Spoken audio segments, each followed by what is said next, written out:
నమస్తే, welcome to RTV. విభిన్న సంస్కృతులకు సంప్రదాయాలకు నిలయం భారత్. ఈ దేశ పురోభివృద్ధిలో అభివృద్ధిలో ప్రధానంగా ఆర్యవైశ్యుల పాత్ర చాలా కీలకమనే చెప్పుకోవాలి. మొదటి నుంచి సంప్రదాయ వ్యాపారానికి పూర్తిగా కంకణం కట్టుకొని దేశ ఆర్థిక పురోగతికి వాళ్ళు ఎంతో శ్రమిస్తూ ఉంటారు. కానీ రాజకీయంగా, ఆర్థికంగా, సామాజికంగా నేటికి ఆర్యవైశ్యులు అనేక సమస్యలు ఎదుర్కొంటున్నారు. వారి సమస్యలు ఏంటి, వారి కష్టాలు తీర్చేవారు ఎవరు అంటూ కూడా వాళ్ళు వెతుక్కుంటున్నారు. ఇప్పుడిప్పుడే రాజకీయ రంగంలో కూడా రాణిస్తూ తమదైన పాత్ర పోషిస్తున్నారు ఆర్యవైశ్యులు.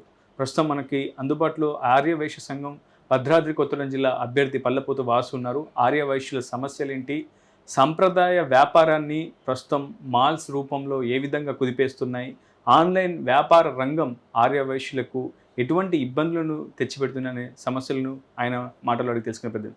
నమస్కారం, వెల్కమ్ టు.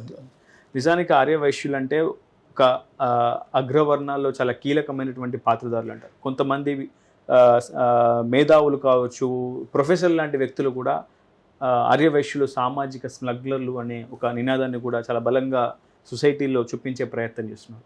కానీ క్షేత్రస్థాయిలో కొంతమంది వ్యాపారులు చాలా కీలక పాత్ర పోషినప్పటికీ ఇంకా ఆర్యవైశ్యుల్లో అణగారిన వాళ్ళు, పేదవాళ్ళు, గుమస్తాలుగా ఎన్నో దశాబ్దాల పాటు ఒకే సంస్థలో పనిచేసినటువంటి వ్యక్తులు దర్శనమిస్తున్నారు. అసలు ఆర్యవైశ్యుల స్థితిగతులు రాష్ట్రంలో, మన జిల్లాలో ఏ విధంగా ఉన్నాయి వాసు గారు? గతంలో పురాతన కాలంలో ఆర్యవైశ్యులు అంటే దేవుడి తర్వాత దేవుడిగా కొలింపబడ్డారు. ఎందుకంటే పొలాలకు పోయొచ్చు కానీ, గ్రామాల్లో తిరిగి వచ్చినటువంటి వ్యక్తులు కానీ, మాకు ఒక సావుకారి ఊళ్ళో ఉంటే అప్పు కానీ ఇస్తాడు, సావుకారు నమ్ముకుంటే మాకు న్యాయం జరుగుద్ది అనేది గతంలో నానుడిగా ఉండేది. రానున్న క్రమంలో మాల్స్ కానీ, ఈ జనరేషన్ కంప్యూటర్ ఎంత ముందుకెళ్తుందో ఆ కంప్యూటర్ యుగంతో మేము పోటీ పడలేక ఏదైతే నమ్ముకున్న వ్యాపారాలు ఉన్నాయో ఆ వ్యాపారాలతో స్థిరపడిపోయి ఇంతవరకే చేయగలుగుతున్నాం. ఈ మాల్స్ని అరికట్టాలని కానీ, ఈ మాల్స్ని ఆపి ఎక్కడైతే లోకల్ అనే నిదానాన్ని కూడా మేము ఇక్కడ లోకల్ చిరు వ్యాపారులని కూడా ఒకటి తీసుకొచ్చాము. మాల్స్ని అరికట్టలేక రాను ఏమైపోయిందంటే కార్పొరేట్ వ్యవస్థకి ప్రభుత్వాలు కూడా దాసోహం పడుతున్నాయి. మరి అన్నింటినీ సంఘటితంగా మేము పోరాడుకొని మమ్మల్ని మేము కాపాడుకుంటూ సమాజాన్ని కాపాడాలి అంటే ముందు మేమందరం సంఘటితంగా ఏర్పడాలి. ఆ ఏర్పడే క్రమంలో యువత ముందుకు వస్తుంది. ఏ రాజకీయ పార్టీ కూడా ఇవాళ ఎలక్షన్స్కి వెళ్ళనియండి, ఎక్కడికైనా వెళ్ళనియండి, ఒక గుడిలో పూజ కానివ్వండి, ఇంకా ఏ కార్యక్రమం నిర్వహించినా వైశ్యుడు చేయలేని ఏ పని చేయలేదు. అంటే వైశ్యుడు తలపెట్టిన ఏ కార్యం కూడా భగవంతుని అనుగ్రహంతో నిర్విఘ్నంగా జరుగుతుంది. కానీ వైశ్యుడికి రాజకీయంగా కానివ్వండి, వ్యాపార సంస్థలు కానీ ఎవరు కూడా మాకు చేయుతనివ్వట్లేదు. మాకు ఎవరు చేయుతనివ్వకపోయినా మాకు మేము కాపాడుకొని, మేము నిలదొక్కుని మా సమాజాన్ని ముందుకు తీసుకెళ్లాలని ఒక మంచి నిర్ణయంతో మేము ముందుకు వస్తున్నాం.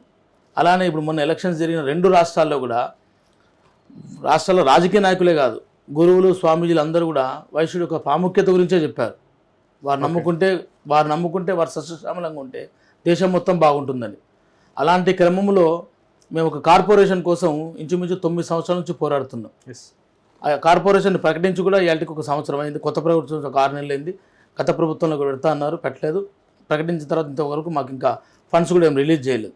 ముఖ్యంగా మాకు ఇప్పుడు కార్పొరేషన్ అవసరం ఏంటంటే, రియల్ ఎస్టేట్ రంగం కానీ కార్పొరేట్ రంగం వచ్చిన తర్వాత రకరకాల వ్యక్తులు వ్యాపార సంస్థలకు వచ్చారు. ఇంతకుముందు కిరాణా షాప్ ఉంది అంటే ఒక వైశ్యుడికి కిరాణా షాప్ వ్యాపారం ఉండేది. ఒక వ్యక్తి ఇంకొక వ్యక్తి ఆ వ్యాపారమే చేసేది. ఇప్పుడు అట్లా లేదు. ఈ కార్పొరేట్ వ్యవస్థ వచ్చిన తర్వాత రకరకాల వ్యక్తులు రకరకాల రాష్ట్రాల నుంచి ఎవరు పడితే వాళ్ళు ఇచ్చేసి తీసుకెళ్ళి మన సొమ్ముని ఇతర దేశాలకి దోచిపెట్టే విధంగా వచ్చింది. ఇలా మనకి స్విగ్గీ కానీ ఇట్లా వచ్చేసి వైశ్యులు చేసే పని లేకుండా అయిపోయింది. మరి ఇవన్నీ మేము తట్టుకోవాలంటే మాకు యూనిటీ కావాలి. ప్లస్ యూనిటీ పోరాడాలంటే సమాజానికి వైశ్యులు తన వంతుగా పాటుపడాలనే ఒక క్రమంలో మేము ముందుకు వచ్చాము. మా జిల్లా నుంచి కూడా నేను ఇలా అధ్యక్ష స్థానానికి వెళుతూ మా దగ్గర ఎవరైతే పేద వైశ్యులు ఉన్నారో, ఇంకా వెనుకబడిపోయాను, ఇవాళకి కూడా మా వైశ్యుల్లో గుమాస్తా పనిచేసే వాళ్ళు ఉన్నారు. మా దగ్గర గుమాస్తా పనిచేసేవాడు బెంచ్ కారులో తిరుగుతున్నాడు, కానీ మేము ఇక్కడే ఆగలిగినాం. ఏంటి అని అంటే మేము వ్యాపారాన్ని నమ్ముకున్నాం, తను రకరకాల వ్యాపారాలు నమ్ముకుని వెళ్తుండే. మేము మా వైశ్యుడు అంటే వ్యాపారస్తులు. అది ఒక నానుడి కూడా ఉంది. కౌటిల్యుడు, చంద్రగుప్త మౌర్యుడు లాంటి కాలాన్ని మించిన తలదన్నే యుక్తులు ఉన్నటువంటి ఆర్యవైశ్యులు ప్రస్తుతం కొన్ని సామాజిక వాళ్ళు, ఎస్పెషల్లీ మార్వాడి కానీ, రాజస్థానీ కానీ, ఇతర రాష్ట్రాల నుంచి, ఇతర ప్రాంతాల నుంచి వచ్చి ప్రస్తుతం మన ప్రాంతంలో, ఎస్పెషల్లీ తెలంగాణ ప్రాంతంలో, గోదావరి పరివాహక ప్రాంతంలో వాళ్ళ వ్యాపారాన్ని కూడా తట్టుకోలేకపోతున్నారు ఆర్యవైశ్యులు. అదేవిధంగా డీమార్ట్ కావచ్చు, ఇంకా వస్త్ర సంబంధించిన రంగానికి సంబంధించి ఎక్కువగా ఇబ్బంది ఎదురవుతుంది. సో ఆర్యవైశ్యులు అదేవిధంగా వ్యాపారం చేసే వ్యక్తులు చాలా పెద్ద ఎత్తున నిజానికి షాపు అద్దెలు కూడా చెల్లించలేని ఒక దుస్థితిలో ఉన్నారనేది క్షేత్రస్థాయిలో కనిపిస్తుంది. వాస్తవం, మీరు అన్నది వాస్తవం. అయితే మీరు మాకు ఒకటి ఏంటంటే, మీరు అన్ని రాజుల కాలం నుంచి ఉన్నా కూడా మాకు ఒకటే అలవాటు ఏంటంటే దైవగుణం, బతకనివ్వు అంటాం మేము. రాజస్థాన్ నుంచి కొన్ని రాష్ట్రాల్లో కానీ మండలాల్లో కానీ కొన్ని జిల్లాల్లో మేమే ఉండాలి, వాళ్ళు ఉండకూడదు అనే కాన్సెప్ట్. మాకు వైశ్యులు ఏంటంటే, మన వాళ్ళు ఎంత మాట్లాడినా కూడా మనవాడు సరే ఉంటే ఉన్నాడు, వాళ్ళు వ్యాపారం చేసుకుంటాడు అనే ఒక క్రమంలో వదిలిపెడితే ఇయ్యాలా అది మమ్మల్ని హరించే స్థాయికి వచ్చింది. ఓకే, మొదట్లోనేమో బతకడానికి వచ్చామనే ఉద్దేశం మీద ఇలా వాళ్ళు కూడా సరే ఎవరో ఎక్కడెక్కడి నుంచో వస్తూ ఉంటారు ఉంటుంటారు, మేము కూడా అనుకున్నాం. ఇలా కాకపోతే వాళ్ళు వచ్చినా వీళ్ళు వచ్చినా వ్యాపారం చేస్తూ వెళ్తున్నారు, కానీ అది తీసుకెళ్ళి కార్పొరేట్ రంగంలో చేతుల్లోకి వెళ్ళిపోయింది. ఓకే, ఇప్పుడు వ్యాపారస్తుడుగా ఏ కులం వ్యక్తి అయినా కూడా రావచ్చు, మార్వాడీస్ కానీ ఇంకొకరు కానీ రావచ్చు, కానీ దాంట్లో మార్వాడీస్ వైశ్యాస్ అనేది రాలేదు. అక్కడ వేరే క్యాస్ట్లోకి వెళ్ళిపోయి అవుట్ ఆఫ్ కంట్రీస్కి వెళ్ళిపోతుంది, ఓకే, మాల్స్లోకి వెళ్ళిపోతున్నాం. ఇలా 60% మంది వెళ్ళిపోతున్నారు. ఇప్పుడు మా కిరాయిలు కానీ గుమాస్తాలు కానీ పెట్టుకోవాలి అంటే ఇవాళ వ్యాపారస్తులు ఎవరు కూడా భరించే శక్తులు లేడు. మరి అన్నీ ముందుకెళ్ళాలంటే మళ్ళీ కూడా మేము రీసైక్లింగ్ చేయాలి. మళ్ళీ ఎట్లా చేస్తే వస్తుంది, దీన్ని ఎట్లా ముందుకు తీసుకెళ్ళాలి, గవర్నమెంట్ మాకు ఏమి ఇస్తుంది. ఇప్పుడు ఇప్పటి వరకు మేము పోషించాం గవర్నమెంట్ని, అంటే ఇన్ని రాజుల కాలం నుంచి ఈ రోజు వరకు కూడా ప్రభుత్వానికి కానివ్వండి ప్రజలకు కానీ మేము చేయుతనిచ్చాం. ఇవాళ వైశ్య కమ్యూనిటీ మేము సిద్ధపడి మేము ముందుకు వచ్చి మాది మేమేంటని తెలుసుకోలేకపోతే మేము పడిపోయే పరిస్థితి ఉంది. మరి పడకూడదంటే మేము ఇవాళ వరకు పెట్టాం కాబట్టి మాకు గవర్నమెంట్ నుంచి కావచ్చు లేకపోతే పబ్లిక్ నుంచి కానీ లోకల్ అనే పదాన్ని తీసుకొచ్చి వైశ్యులు అందరికీ కూడా ఎప్పుడైతే లోకల్ అంటామో వైశ్యుడు బతకగలుగుతాడు. వైశ్యుడు బాగుంటే సమాజం బాగుంటుంది, సమాజం బాగుంటే దేశం బాగుంటుంది. సరే, ఇతర ప్రాంతాలతో పోలిస్తే ఎస్పెషల్లీ కొత్తగూడెం జిల్లా పూర్తిగా ఏజెన్సీ ప్రాంతం ఎక్కువగా ఉంది. ఇల్లందు కావచ్చు, కొత్తగూడెం, పినపాక, భద్రాచలం ఇలాంటి ఏరియాలో ఎక్కువగా గిరిజనులతో కలిసి ఇక్కడ జీవనం సాగించాల్సినటువంటి పరిస్థితులు. సో ఇక్కడ ఆర్యవైశ్యులు ఎదుర్కొంటున్నటువంటి ప్రత్యేకమైన సమస్యలు ఏమైనా ఉన్నాయా? కొత్తగూడెం ఎదగకపోవడానికి ముందు సింగరేణి మైన్స్లో అండర్ మైన్స్ తీసేశారు, ఓసీకి ఇచ్చారు. సగం మంది జనాభాను ట్రాన్స్ఫర్ చేయడం వల్ల దగ్గర 10,000 మంది జనాభా ఇక్కడ నుంచి వెళ్ళిపోయారు. 10 నుంచి 15,000 కుటుంబాలు వెళ్ళిపోయాయి. దాని మీద 20 నుంచి 30,000 మంది ఇల్లందులో అయితే కొత్తగూడెం అయితే పబ్లిక్ వేరే ఊర్లోకి వెళ్ళిపోయారు. దాని తర్వాత ఇక్కడ మెయిన్ సమస్య ఏంటంటే 1/70 యాక్ట్. మేము వ్యాపారాన్ని ఎస్టాబ్లిష్ చేయాలి, పెంచాలంటే మాకు బ్యాంకు లోన్లు వచ్చే పరిస్థితులు లేవు. ఓకే, ప్రజా సమస్య బ్యాంకు లోన్లు వచ్చే పరిస్థితులు లేదు, ఎందుకంటే రిజిస్ట్రేషన్ ల్యాండ్స్ ఇవ్వరు. అది సింగరేణి వాళ్ళు ఇల్లందు నుంచి ఎప్పటి నుంచో భూపాలపల్లి అందరినీ కూడా పట్టుకొచ్చి అప్పట్లో ఈ ల్యాండ్స్ తక్కువ రేటుకి ఇచ్చి మీరు ఇక్కడ వ్యాపారం చేసి సింగరేణి వాళ్ళకి బతకడం కోసం ఉండండి, మీరు అందరూ వ్యాపారం ఇస్తే వాళ్ళు వ్యాపారం చేసుకుంటారని మాకు ఇక్కడ తీసుకొచ్చి పెట్టారు. ఆ తర్వాత సింగరేణి పురోభివృద్ధి చెంది కోట్ల రూపాయలు సంపాదించుకుంటుంది, కానీ వ్యాపారస్తులకు ఈరోజు కూడా సింగరేణి ఏ చేయూతనివ్వలేదు. దాని తర్వాత సింగరేణిలో 10% ఈబీసీ సర్టిఫికేట్స్ కింద కూడా ఉద్యోగాలు ఇవ్వాలని గతంలో మేము 2-3 సార్లు సింగరేణి లెటర్ ఇవ్వడం కూడా జరిగింది. వాళ్ళు కూడా మాకు సహకరించలేదు. గవర్నమెంట్ ఇస్తున్న ఏ సబ్సిడీని కూడా వైశ్యులకు ఇవ్వరు. ఇతర కులాల్లో వాళ్ళకి మెజారిటీ ఏదైతే ఓట్ల కోసం అవసరం ఉందో ఓట్ల కోసం పరిగెడుతున్నారు, కానీ వైశ్య కమ్యూనిటీకి ఏ రాజకీయ పార్టీ ఈ రోజు వరకు చేసింది ఏం లేదు. ఎందుకు ఆ గ్యాప్ ఎక్కడ వచ్చింది? రాజకీయంగా చాలా కీలక పాత్ర ఆర్యవైశ్యులు పోషించాలని ప్రతి రాజకీయ పార్టీ ఎన్నికల ప్రచారంలో చెబుతూ వస్తుంది, కానీ రియాలిటీకి వచ్చేసరికి ఆర్యవైశ్యుల సంక్షేమంలో ఎందుకు భాగస్వామ్యం కావట్లేదు? రియాలిటీకి వచ్చేది ఆర్యవైశ్యుల్లో మంచి మాట అడిగారు. ఆర్యవైశ్య సంఘంలో ఎప్పుడు మీరు చెప్పింది అదే అండి. మీకు ఆర్యవైశ్య సంఘంలో ఎన్నికలప్పుడు రానివ్వండి, కష్టం అప్పుడు రానివ్వండి, లేకపోతే వరద బాధితులు రానివ్వండి, కరోనా రానివ్వండి, ఎప్పుడైనా వైశ్యుడే కావాలి. ఆ టైంలో మమ్మల్ని తీసుకొస్తారు. ఎలక్షన్స్ వచ్చేసరికి మీ కమ్యూనిటీ ప్రకారం బేసికల్ ఈ ఓట్లు ఉంది, వీళ్ళకి 40% ఇస్తాం, వాళ్ళకి 20% ఇస్తామంటారు, కానీ మళ్ళీ మాకు వచ్చేసరికి ఏ రాజకీయ పార్టీ అయినా మండి చూపెడుతుంది. అది ఏంటి అంటే మమ్మల్ని వాడి, అంటే వీళ్ళు స్వతహాగా వైశ్యుడు అంటే మీకు చెప్పిన జనరల్గా వాళ్ళు ఇంటర్లే మన వాళ్ళే చెప్తే వెళ్ళిపోతారులే అని, కానీ మాకు రాజకీయంగా కూడా ఏ పార్టీ ఇంతవరకు ఏం గుర్తింపు ఇవ్వలేదు. ముఖ్యంగా రాజకీయ నాయకుడు మేము వైశ్యులు కోరుకునేది ఏంటంటే మాకు వ్యాపారం కావాలి, మాకు గవర్నమెంట్ సపోర్ట్ కావాలి, ఏమైనా వ్యాపారాలు చేసుకోవడం లోన్లు ఇవ్వండి, లేకపోతే మీరిచ్చే దానివల్ల మా వ్యాపారాలు పెరిగి సిటీ పెరిగితే మేము బాగుంటుందని. మేము ఇప్పుడు రాజకీయ పదవుల కోసం ఇంకో దానికో తర్వాత ఆలోచిస్తాం, ముందు మేముగా నిలదొక్కుకోవాలనే ఆలోచనలో మాకు ఈ విధంగా ముందుకెళ్తున్నాం. మరి ఆ క్రమంలో మేము గతంలో చాలాసార్లు కూడా సింగరేణి కూడా ఆర్జీ పెట్టడం జరిగింది. కాంప్లెక్స్ ఉండే ఇక్కడ కట్టాలంటే మాకు సపోర్ట్ చేయండి అని కూడా గత 6 నెలల కింద కూడా మేము సీఎండీ గారిని కలిసి మాకు మొత్తం మాల్స్ అన్నీ వెళ్ళిపోతున్నాయండి, మాకు ఇక్కడ వ్యాపారాలకి జాగాలు లేవు, ఇబ్బంది అవుతుంది, మీరు అయినా మాల్స్ కట్టి మాకు కొద్దిగా తక్కువ రెంట్లో ఇస్తే మమ్మల్ని సింగరేణి తీసుకొచ్చింది ఇక్కడ బతిల్లాని మేము ఎవరంటే ఇవాళ మీరు స్థాయిలో ముందుకెళ్ళిపోతూ మమ్మల్ని వదిలేస్తున్నారని జస్ట్ మొన్న సీఎండీ గారిని కూడా కలిసి మేము ఇవ్వడం జరిగింది. మరి ఇట్లాంటివన్నీ చేసుకుంటూ వెళ్తేనే పెద్దవారు గతంలో వ్యాపార రంగంలో ఉంటూ వాళ్ళందరూ 60-70 ఏళ్ళు వచ్చారు. మా తరం తర్వాత వైశ్యుల్లో వ్యాపారంలో వస్తే కూడా ఉండే పరిస్థితి లేకుండా పోయింది. ఎందుకంటే వ్యాపారాన్ని నమ్ముకుంటే ప్రతిరోజు దినదినగండంగా ఉండాల్సి వస్తుంది. మరి ఎక్కడో సాఫ్ట్వేర్ కంపెనీ ఉద్యోగం పోతే 1,00,000 తీసుకుని ఉంటే అయిపోద్ది కదా. మా తల్లిదండ్రులు పడ్డ కష్టాలు మేము పడలేము, మా తల్లిదండ్రులు మా పిల్లలు కూడా ఇలా వ్యాపార రంగం రావడానికి ఇబ్బంది అయిపోతుంది. ఇదే కనుక జరిగితే రాబోయే రోజుల్లో ఏం లేదు, చాక్లెట్ కొనుక్కోవాలనో కార్పొరేట్ వ్యవస్థ చాక్లెట్ కొనుక్కునే పరిస్థితి వస్తుంది. అంటే ఎప్పుడైతే జనం మొత్తం కూడా కార్పొరేట్ వ్యవస్థకి బానిసలైపోయి వెళ్ళిపోతారో వ్యవస్థ బాగుంటుంది. ఎందుకంటే మన సంపాదన తీసుకెళ్ళి ఇతర దేశాల్లో పెడతాం. ఫస్ట్ నుంచి చెప్పే రైతు బాగుండాలి, రైతు తర్వాత వ్యాపారస్తులు బాగుండాలి. రైతు బాగుంటే మేము బాగుంటాం, మేము బాగుంటే సమాజం బాగుంటుంది. సంప్రదాయ సంస్కృతి పరిరక్షణలో కూడా ఆర్యవైశ్యులు చాలా కీలక పాత్ర పోషించారు. కానీ ఈ మధ్య కాలంలో చూసుకుంటే గత 3 ఏళ్లలో కూడా ఆర్యవైశ్యులపై దాడులు పెరుగుతూ ఉన్నాయి. గతంలో మీరు ప్రభుత్వం దృష్టికి తీసుకెళ్లారు, మీ సమస్యల పరిష్కారం కోసం కొట్లాడారు, పోరాడారు, అర్జీలు ఇచ్చారు. కానీ ఏ ఒక్క అర్జీ కూడా ఇంప్లిమెంట్ కాని పరిస్థితుంది. ఇంకా అర్జీలు ఇస్తూనే ఉంటారా? ఎంతకాలం ఈ పోరాటాలు? ఆ అర్జీలు ఇచ్చి అలసిపోయాం కాబట్టి ఖచ్చితంగా ప్రతి జిల్లాలో కూడా, ఇక్కడే కదండి మా ఆర్యవైశ్యులు ప్రతి జిల్లాలో మహాసభలో కూడా ఇవాళ మేము తీసుకొస్తున్న స్లోగన్ ఏంటంటే, సేవ ఎవరైతే చేస్తారో యువతను ముందుకు తీసుకొచ్చి పోరాడే పరిస్థితి వస్తుంది.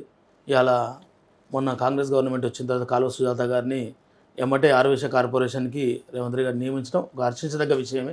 కాకపోతే వారు ఎంతవరకు ఇంప్లిమెంటేషన్ చేస్తారనేంతవరకు మేము పోరాడతాము. గతంలో కూడా ఒక 15 రోజుల కింద కూడా మేడం గారితో మేము మాట్లాడడం జరిగింది.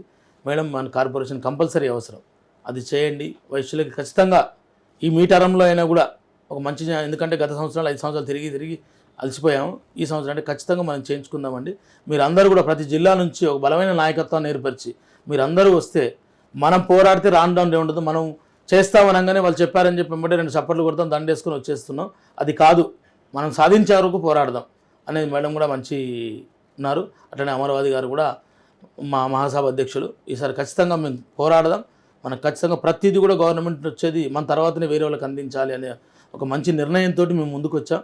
మాతో పాటు ప్రతి జిల్లాలో కూడా మేము ఇదే మాట్లాడుతున్నాం. యువకులు ముందుకు రండి, సర్వీస్ ఆర్గనైజేషన్ ఎవరైతే ఉంటారో వాళ్ళే రండి. ఇప్పుడు ఎవరో గతంలో ఒక 70 ఏళ్ళు 80 ఏళ్ళు ఒక అధ్యక్షుడిని పెట్టేసి ఒక ఫోటో పెట్టి వెళ్ళిపోయేది. ఇప్పుడు అది పని చేస్తే పని చేయదు. ఆ రోజుల్లో కాలం నడిచింది.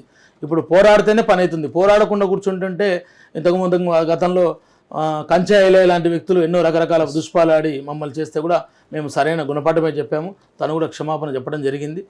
ఇప్పుడు గతంలోగా వైశ్యుడు అంటే ఏదో చింతపండు అమ్ముకుని కూర్చునే పరిస్థితులు లేవు. ఇవాళ అవతలలో ఒకటి చెప్పేలోపు మేము 2 చెప్పాలనే ఉద్దేశంతో ముందుకు వస్తున్నాం. ఎందుకంటే కాలం మారింది. మేము కూడా చాలా సంవత్సరాలు ఓపిక పట్టాము. ఇప్పుడు ఏది ఓపిక పట్టాం. గతంలో సర్వీస్ చేయాలి, మాది కావాల్సిందే మేము అడుగుతున్నాం. పరాయి సొత్తు మాకొద్దు, మాకు రావాలి, మేము 10 మందికి పెట్టాలి. ఆర్యవైశ్య మహాసభ ఎన్నికలను పురస్కరించుకొని జిల్లా వ్యాప్తంగా విస్తృతంగా పర్యటన జరిపారు. మీ ప్రత్యర్థులు కూడా మీపై విమర్శలు చేస్తున్నారు. వాళ్ళ ప్రయత్నం వాళ్ళు చేస్తూనే ఉన్నారు. అసలు మీకే ఎందుకు ఓటేయాలి, మిమ్మల్ని ఎందుకు గెలిపించాలంటే ఏం చెప్తారు? అంటే ఓటేయాలి అంటే ఏ పార్టీ నుంచైనా ఏ కులం నుంచైనా కూడా అభ్యర్థి అనేవారు ప్రత్యర్థి కంపల్సరీ ఉంటారు. ఊరన్న తర్వాత లేకుండా ఉండరు. ఎవరైనా మంచి అభ్యర్థులు, ఎవరు చెడ్డవారు కాదు. కాకపోతే మాకు మా తల్లిదండ్రుల నుంచి వస్తున్న సాంప్రదాయం, మా ఊర్లో పెద్దలు కూడా కొంతమంది అందరూ కూడా, నేను గత 15 సంవత్సరాలు 2004లో నేను ఒక సర్వీస్ ఆర్గనైజేషన్లోకి వచ్చాను. ఆ 2004 నుంచి 2024 20 సంవత్సరాలు నిర్విఘ్నంగా ప్రతి సంవత్సరం మనం సంపాదించిన దాంట్లో ఎంతో కొంత ప్రజలకు పెట్టాలి అనేది కుల మతాలకు అతీతంగా పెడుతున్నాం. మరి పెడుతున్న క్రమంలో సర్వీస్ ఆర్గనైజేషన్లో మనం చూస్తూ సమాజం వెనకబడిపోతుంది. ఇప్పుడు గతంలో మా దగ్గర అధ్యక్షుల వారు కూడా చేశారు. సరే, వారి చేతనైన పని వారు ఎంతో కొంత చేసుకుంటూ వచ్చారు. అట్లా కాకుండా స్పీడ్గా చేయాలి. స్పీడ్గా అంటే ఇప్పుడు యువకులం కాబట్టి కొద్ది గొప్ప ఎక్కడికైనా వెళ్ళాలన్నా మాట్లాడాలన్నా కొద్దిగా ఉంటుంది. ఇప్పుడు ఈ గవర్నమెంట్లో వచ్చిన ఎమ్మెల్యేలు అందరూ కూడా గతంలో 10-15 సంవత్సరాలు ఈ సర్వీస్ ఆర్గనైజేషన్ ద్వారా నాకు మంచి మిత్రులుగా ఉన్నారు.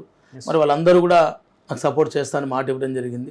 మరి ఆ మాట తీసుకొని మనం లయన్స్ అని, వాసవి అని, రెడ్ క్రాస్ అని, అట్లా హాకీ అసోసియేషన్ చేశాను. ఇప్పుడు జిల్లా చైర్మన్గా ఉన్నా, నేను ప్రెసిడెంట్గా చేశాను. ఇట్లా 20 ఏళ్ళ పేరు కంటే మీకున్న పదవులే ఎక్కువ ఉన్నట్టుంది.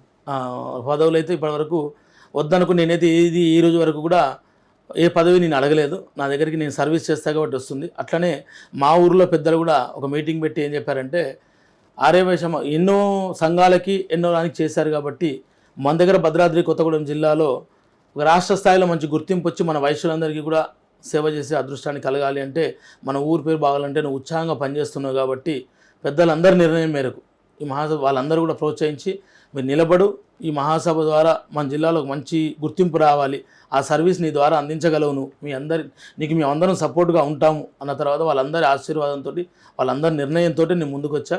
మరి ప్రత్యర్థి అనే దానికి పక్కన పెట్టేస్తే, ఒక వ్యక్తి చేయాలి అన్నప్పుడు గత 10-15 సంవత్సరాల నుంచి తను చేస్తున్న సేవల్ని కూడా పరిగణనలో మా జిల్లా ప్రజలు కానీ వైశ్యులు కానీ, ఎందుకంటే వైశ్యులు ప్రతిదీగా ఆలోచిస్తారు.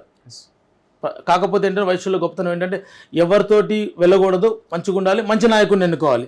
అదేవిధంగా జిల్లా ప్రజలందరూ కూడా నా మీద మంచి నమ్మకంతో పూర్తి స్థాయిగా నాకు భరోసా ఇచ్చారు. వాళ్ళందరితో కూడా నామినేషన్కి ముందే మీ అందరికీ నేను సర్వీస్ కావాలంటేనే వస్తా అని అన్న తర్వాత అందరు ప్రతి జిల్లాలో ప్రతి మండలంలో కూడా నాకంటూ సొంతంగా మిత్రులు ఉన్నారు.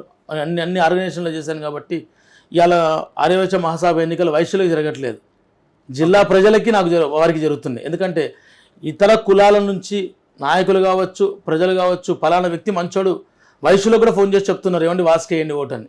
అది మనం సంపాదించుకోగలిగామంటే మనం వాళ్ళు ఏమిచ్చి చెప్పలేము. మనం చేస్తున్న 20 ఏళ్ళ సేవ చూశారు కాబట్టి ఫలానా వ్యక్తి ఉంటే మనకు బాగుంటుంది, ఫలానా వ్యక్తి వస్తే బాగుంటుందన్న నిర్ణయంతో వాళ్ళందరూ కూడా ఈ సర్వీసు చేస్తూ నన్ను ముందుకు తీసుకెళ్తున్నారు.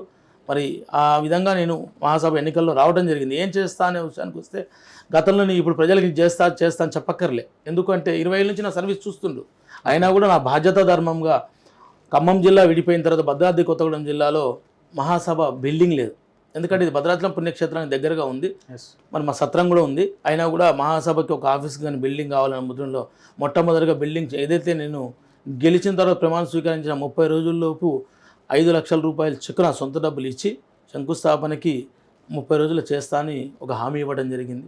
అలానే మరి పేద ఆర్యవైశ్యులు ఇలా పెళ్ళిళ్ళు జరుగుతున్నాయి, ఎంతో కొంత సాయంగా మన వృతాభక్తిగా ఉండాలని ఆ మండల అధ్యక్షుడి అనుమతితోటి ఖమ్మం జిల్లా మొత్తంలో పేద ఆర్యవైశ్యులు ఎక్కడ జరిగితే అక్కడ 5,000 రూపాయలు ఆ కుటుంబానికి ఇవ్వాలని నిర్ణయించుకున్నాం. ఎస్పెషల్లీ యువతకి ఆర్యవైశ్యలో నిరుపేదలైన విద్యార్థులు కావచ్చు, యువత చాలామంది ఉన్నారు. సో వాళ్ళ కోసం ఏమైనా ఆలోచన చేస్తున్నారు? నిరుద్యోగ సమస్యకు మేము ఆల్రెడీ ఇంతకుముందు మాదొక కమిటీ ఉందండి. దాంట్లో ప్రతి సంవత్సరం స్కూల్ స్కాలర్షిప్స్ బుక్స్ ఇస్తున్నాం. ఇది కూడా ఒక 8 ఇయర్స్ నుంచి కంటిన్యూ ఒక 40 మెంబర్స్ టీం ఉంది, దాంట్లో బుక్స్ ఇస్తున్నాం. అట్లా కాకుండా మేము ప్రణాళిక తయారు చేసుకున్నాం. ఎట్లా అంటే ఎవరైతే ఇంటర్మీడియట్లో 920, 970 మార్కులు వస్తాయో వాళ్ళందరికీ కూడా మనం ఎంతో కొంత చేయుతనిచ్చి ఆల్రెడీ గత 3 నెలల కిందటే వైశ్యాస్ పిల్ల ఒక అమ్మాయి ఐఐటీలో సీట్ దారిస్తే మా పాప పుట్టినరోజు సందర్భంగా ఆ అమ్మాయికి 25,000 రూపాయలు ఆ సంవత్సరం ఫీజు కట్టించాం. ఎందుకంటే ఇది నా ఒక్కరితోటే కాదు, ఫస్ట్ నుంచి కూడా మా తల్లిదండ్రులు నేర్పింది ఏంటంటే మనం చేసే దాంట్లో ఎంతో కొంత సమాజానికి పెట్టాలని. అట్లా ఈ రోజు వరకు నాకు తెలిసి ఒక 10-12 సంవత్సరాల్లో నేను కానీ మా పిల్లల పుట్టినరోజులు ఏదున్నా కూడా ఒక పేద విద్యార్థికి కానీ లేకపోతే ఒక స్కూల్కి కానీ ఒక సర్వీస్ చేస్తాం మేము. అది నాతో పాటు నా పిల్లలకు నేను అదే అలవాటు చేశాను. అట్లా ముందుకెళ్తున్నాం కాబట్టి వాళ్ళకి స్కాలర్షిప్లు కానీ వాళ్ళకి కావాల్సిన విద్యార్థులకు కానీ ఇప్పుడు హైదరాబాద్లో మాది వైశ్య హాస్టల్ ఉంది. ఇవాళ కొద్ది రూములు దొరుకుతున్నాయి కానీ గతంలో ఒక రూమ్ కావాలంటే చాలా కష్టంగా ఉండేది. అట్లా హైదరాబాద్లో వైశ్య హాస్టల్లో జిల్లా మొత్తంలో ఈ రోజు వరకు నేను ఒక 70 నుంచి 80 మంది పిల్లలకి ఫ్రీ సీటు రూమ్ ఇప్పించడం జరిగింది. ఓకే, అట్లా ఇవన్నీ కూడా నేను 10 సంవత్సరాలు చేస్తున్నా కూడా ఇవాళ మహాసభ అధ్యక్షుడిగా నేను ఇక్కడ ఖమ్మం జిల్లా నుంచి వస్తే రేపు నన్ను రాష్ట్ర స్థాయిలోకి వెళ్తే వీళ్ళందరికీ కూడా ఈ జిల్లాకే కాదు మనం చేయగలుగుతామని ఒక మంచి నమ్మకంతో ఒక పునాదిగా జిల్లా నుంచి బయలుదేరాలని చెప్పి నేను ముందుకు వచ్చాను. మరి ఆ ముందుకు వస్తారని ఈ జిల్లా ప్రజలందరూ నన్ను ఆశీర్వదిస్తున్నారు. ఫైనల్గా మీ సమాజాన్ని మీరేం కోరుకుంటారో, మీ సమాజంలోని సభ్యులను మీరు ఏం కోరుకుంటారో ఒకసారి RTV ప్లాట్ఫామ్. సమాజాన్ని నుంచి మిమ్మల్ని కోరుకునేది ఏంటంటే నేను గత 20 సంవత్సరాల నుంచి సర్వీస్ చేస్తున్నాను. మరి ఇవాళ కూడా నేను ఆ సేవలు అందించడానికే సుమారు 2 సంవత్సరాల కాలంలో 20 నుంచి 25 లక్షల రూపాయలు నా సొంత డబ్బులు ఖర్చు పెడుతున్నాను.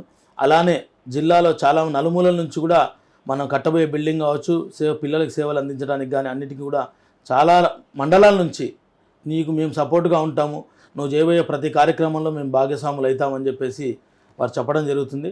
ఇది ఎంతో సంతోషకరమైన విషయం. అలానే ప్రతి మండలంలో కూడా ఇవాళ మాకంటూ మా కుటుంబం అంటే ఒక ఊరు పెద్దలందరే కాకుండా వలపోతు కుటుంబం అంటే ఒక ప్రత్యేకమైన గుర్తింపు ఉంది. ఆ గుర్తింపుతోటి మాకు అనుకున్న దానికంటే కూడా జిల్లాని రాష్ట్ర స్థాయిలో ముందుంచడానికి నమ్మకంతో ముందుకెళ్తున్నాను. జిల్లా ప్రజలందరూ ఆర్యవైశ్యులందరూ కూడా నన్ను ఆశీర్వదించి గెలిపిస్తారని కోరుకుంటున్నాను. విన్నర్గా సమాజ సేవ చేయడమే కాదు, సమాజాన్ని సంఘటితం చేయడంలోనూ తన వంతు బాధ్యత తాను పోషిస్తానంటున్నారు వాసు. ఖచ్చితంగా ఆర్యవైశ్యులంతా కూడా తన వైపే ఉన్నారని, ఆర్యవైశ్యుల సంక్షేమం కోసం, అభివృద్ధి కోసం తాను నిరంతరం నిర్విరామంగా కృషి చేస్తానని అయితే ఒక హామీ అయితే ఇస్తున్నారు. మరి వేచి చూడాలి. మరి కొన్ని గంటల్లోనే ఆర్యవైశ్య మహాసభ ఎన్నికలు జరగబోతున్నాయి. విజయం ఎవరిని వరించబోతున్నారు? ఇది హైదరాబాద్తో రిపోర్టర్ ఉదయ్, RTV ఖమ్మం నుంచి. మరిన్ని వీడియోస్ కోసం ఛానల్ ని సబ్స్క్రైబ్ చేయండి, లేటెస్ట్ అప్డేట్స్ కోసం వాట్సాప్ ఛానల్ ని ఫాలో చేయండి అండ్ లింక్ డిస్క్రిప్షన్ లో ఉంది.